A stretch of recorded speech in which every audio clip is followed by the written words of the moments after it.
Today we're getting started with part 2 of the Nano Goblin, and that begins with my favorite tape in the world, this awful fiber tape that really likes to leave glass fibers in my fingers, but it works pretty well. So we'll get moving on with getting these elevons glued or taped on.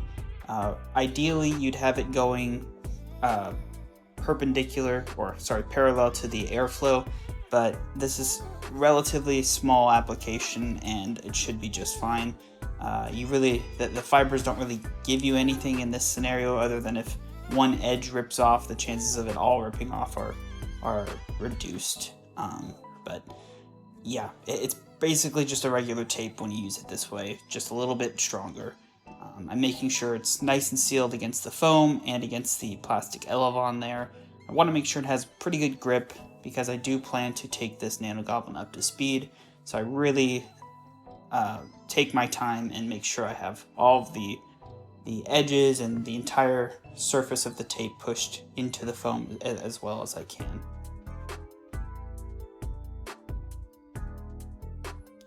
Usually just the back of my nail, I can push that down and make sure as much as the tape is adhered to everything as possible.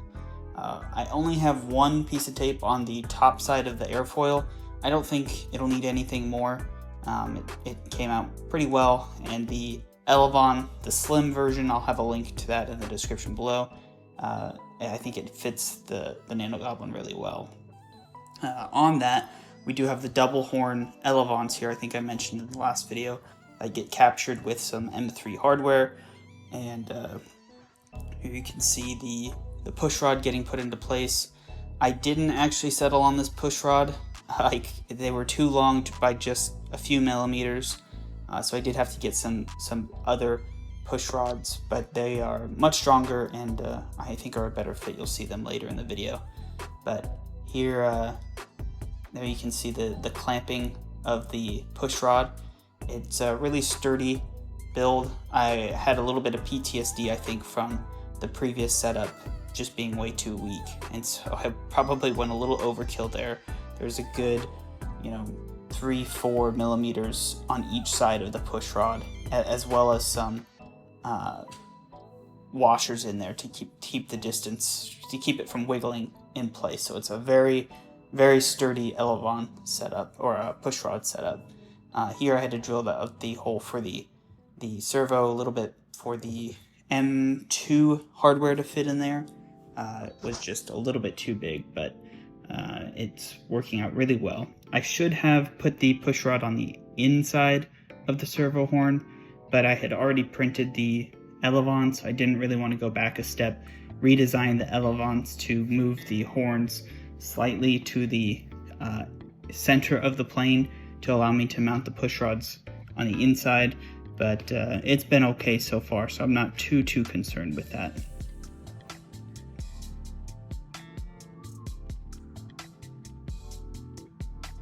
Now you can see some testing of the motion, and it looks pretty good. That's without the servo being glued in, so there's still some work to be done with that.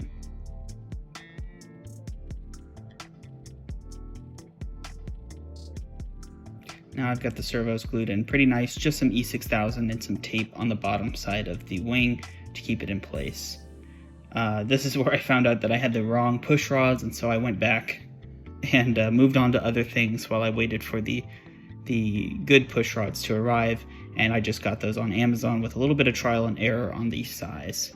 But here I'm finishing up the top hatch, scuffing up that little carbon tab there just to make sure it adheres pretty well.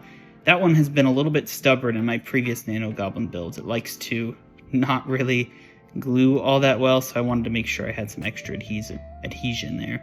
And there I'm putting in just a little dab for the magnet that's going to hold the canopy in. I usually put the magnet in, I put the glue down, the magnet in, and then just a little piece of tape to go on top of it, and then I actually glue or let this sit. So I put the canopy on the fuselage where it's going to be, and that way the magnets can stay where they need to be, and the little tape in between the two keeps them from getting glued together. So here I'm finalizing the motor mount. I am probably going to stick with this motor, I think. I think if I can get a good prop combo, this motor will be pretty well suited on 6S. So just buttoning that up, we're getting pretty close to the end here. Just a few more things to go before I can get this Nano Goblin in the air. I do actually like this Nano Goblin motor mount. It makes it so I can replace the motor pretty easily. Now we can move on to the GPS.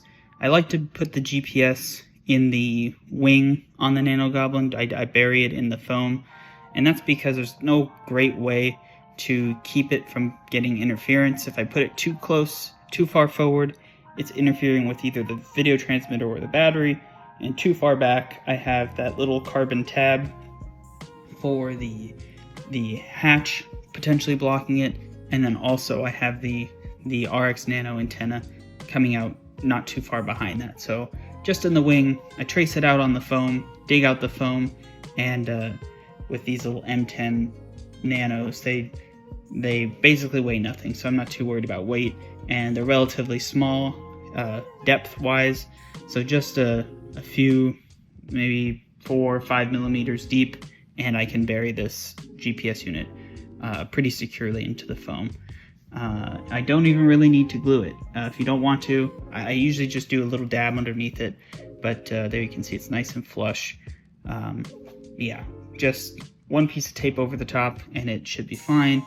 You do have to cut a little bit of a line there back to the fuselage, but you don't have to go too deep until you get to the actual fuselage to run the wires, so it's not too invasive of a knife job there on the plane. Normally I'd try to avoid this kind of stuff, but a piece of tape will smoothen that out pretty well. So here we're at a state where the Nano Goblin is pretty much done. I glued on the vertical fins in a separate off camera there, but it's pretty straightforward. And here was actually my first attempt at flying the Nano Goblin at the beginning of the summer before it got absolutely boiling. But of course I ran into problems with the coaxial on this DJI O4 unit. I've had pretty bad luck with the coaxials just being so finicky. So that is really the break in the summer here. I took a couple months of not flying just because it's so hot outside, but we finally were able to get some cooler weather, and I charged up the battery, plopped it in, and here is the Maiden of this Nano Goblin.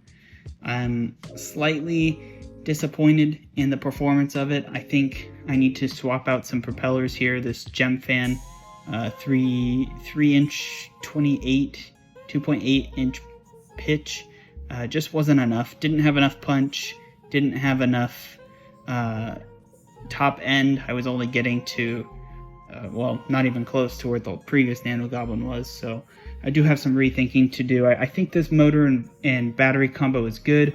I just need to play around with the props, and we'll go from there.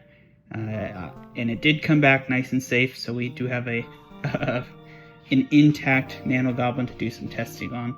But I think I'm probably going to change up that prop and play with it a little bit, but I do have some future plans for a new plane, and I will have a new video on that when I get that in here in a couple weeks. So thanks for watching, and I'll catch you guys in the next one.